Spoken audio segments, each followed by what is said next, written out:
This is the nameless protagonist. This chapter is a digression from the scrolls, a little bit of a different thing than the norm. You can call this a bit of a rant inspired by the conversations I've had throughout the sphere and some of my raw thoughts on it. So, this is just a warning ahead of time.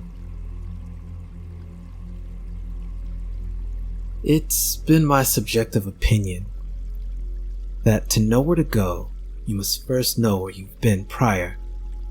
This means one cannot escape the gravity of where one comes from. It serves as the most important aspect of understanding the human condition. This word, civilization, therefore, is the germ which encapsulates the seed of a culture. From this culture, a people are able to grow. Why is this important? Guess we can explore this rabbit hole a bit. Life, freedom, existence. It all reminds me of the Library of Babel.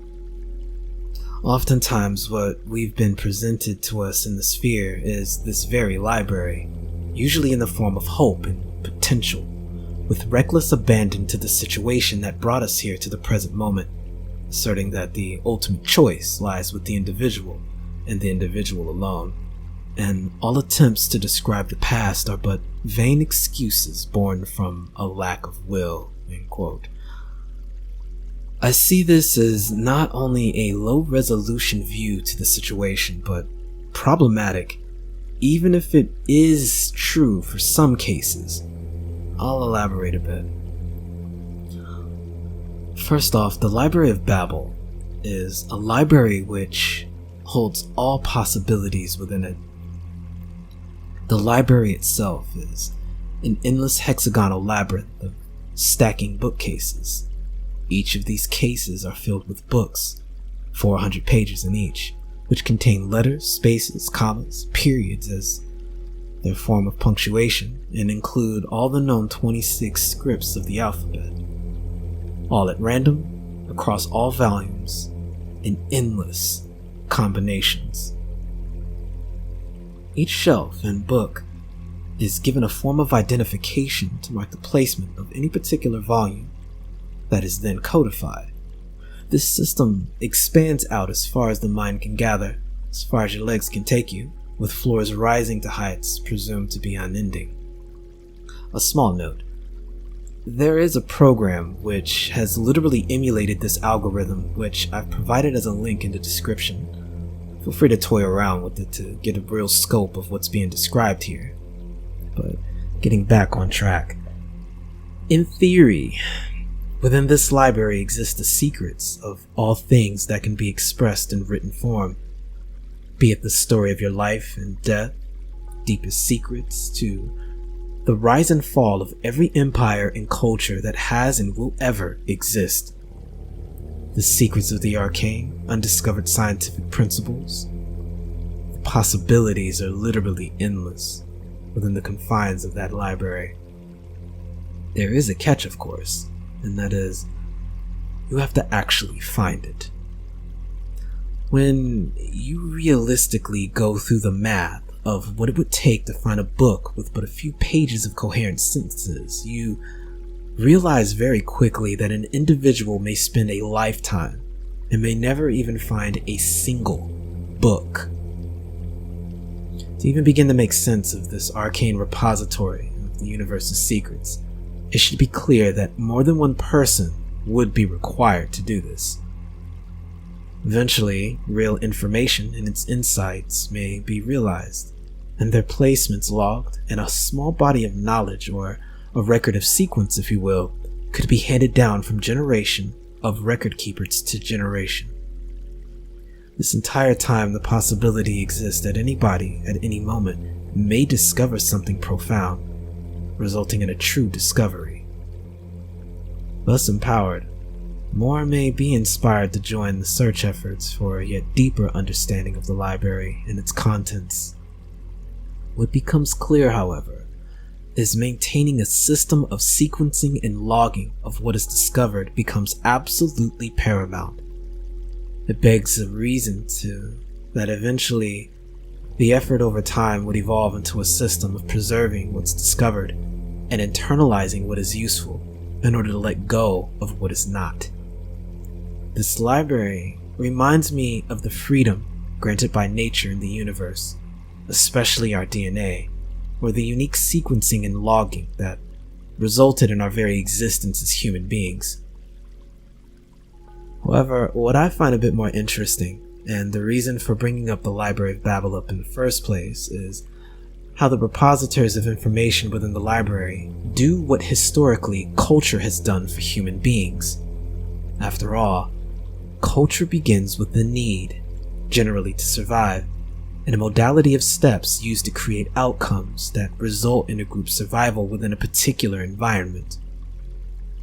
It accounts for changes internally and even other cultures that it comes in contact with. It goes to say that it should not be a surprise that human beings enter the world as a blank slate. This can't be said for the overwhelming majority of other life on Earth, which is born essentially with everything it needs to survive. Little is required from their parents, with the exception of some minor instruction in the case of predators, and sustenance perhaps, until they at least grow of a certain size. As little as 5% of a creature's life will be spent with the parents before they're left to go out into the world on their own.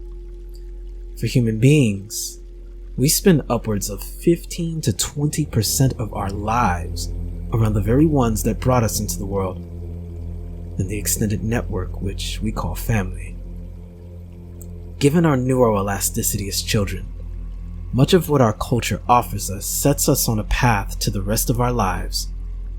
The use it or lose it nature of our neurology ensures that only that which will serve the environment we were born into gets typically cultivated and developed. This leaves much of what ultimately becomes our personality and worldview to be profoundly influenced by the culture we were born into.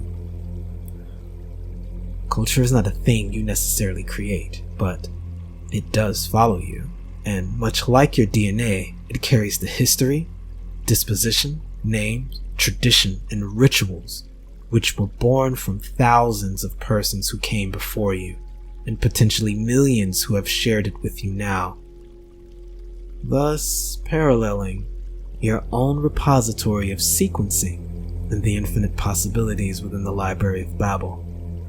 Parallel, if you will, as I said. As a member of the African diaspora whose ancestors were part of the transatlantic slave trade, it boggles my mind how much of what would be called culture is now lost to me, and how much conscious ritual I unknowingly participate into due to my own ignorance. This is a thing I dedicate a lot of introspection to. The fruits of this introspection have been a great deal of recognizing what I believed for so long to be culture, ending up being nothing more than a series of adaptations handed down to me from an environment that no longer exists in the present, but is being kept alive by its social inertia. In a word, conditioning. All ritual that isn't addressed consciously will play itself out in the shadows of your subconscious. Therefore, there's no escaping from the shadows of the past. Even the idea of finding purpose in the sea of infinite possibilities seems to be a ritual in and of itself which deflects the spell of nihilism. In closing, I say again that our past so often determines the trajectory of where we're going, and if we wish to see a change in this phenomenon for the average, we have to change the thing that affects us all, which is the culture. But as things seem now, the way forward seems to be blinding by the success of the few, dooming the vast majority of us to wander the halls of the Library of Babel aimlessly. An irony that really isn't lost on me and far too many others. But for now, this has been the Nameless Protagonist.